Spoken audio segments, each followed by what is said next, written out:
السلام عليكم ورحمة الله وبركاته، عشاق الساحرة المستديرة وعشاق النادي الأهلي في كل مكان. لو أنت أول مرة تشاهدنا ما تنساش تشترك بالقناة وتفعل زر الجرس ليصلك كل جديد. حسم التعادل السلبي نتيجة مباراة الأهلي ومازيمبي الكونغولي في اللقاء الذي جمع بين الفريقين في ذهاب دور نصف النهائي في بطولة دوري أبطال أفريقيا.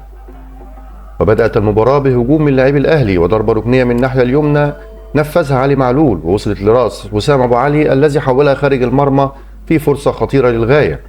وفي الدقيقة الثالثة نجح رضا سليم في الضغط على لاعبي مازيمبي وقطع الكرة ومرر بينها لوسام أبو علي الذي سددها ضعيفة في يد الحارس.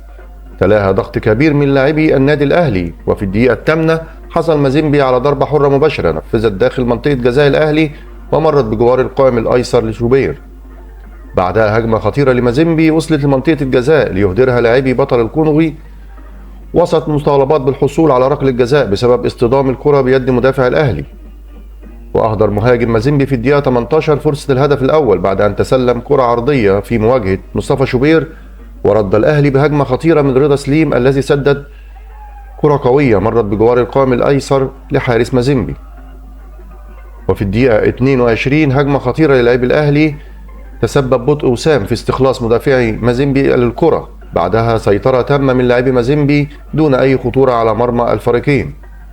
في الدقيقة 37 هجمة خطيرة لأحمد عبد القادر مررها عرضية مرت دون خطورة على مرمى الفريق، ومع الدقيقة 43 ضربة حرة لصالح الأهلي على حدود منطقة جزاء مازيمبي نفذها وسام أبو علي خرجت فوق العارضة. وشهدت الدقائق الأخيرة سيطرة تامة من لاعبي مازيمبي وأنقذ مصطفى شوبير أكثر من فرصة للتسجيل من لاعبي بطل الكونغو ليحافظ على نتيجة التعادل السلبي بين الفريقين في الشوط الأول.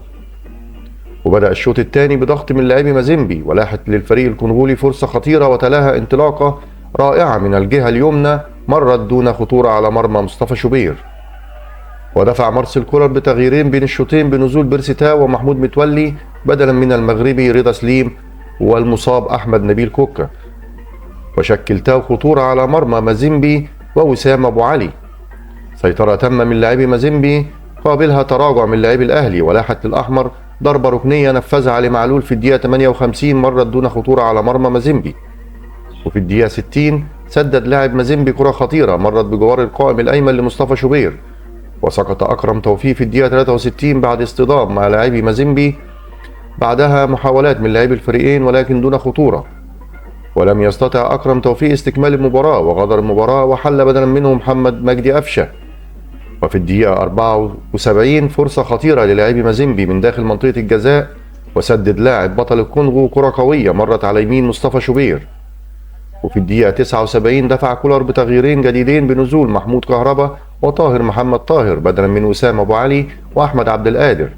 تلاها محاولات من لاعبي النادي الأهلي عن طريق بيرسيتاو والسولية وكان دون خطورة.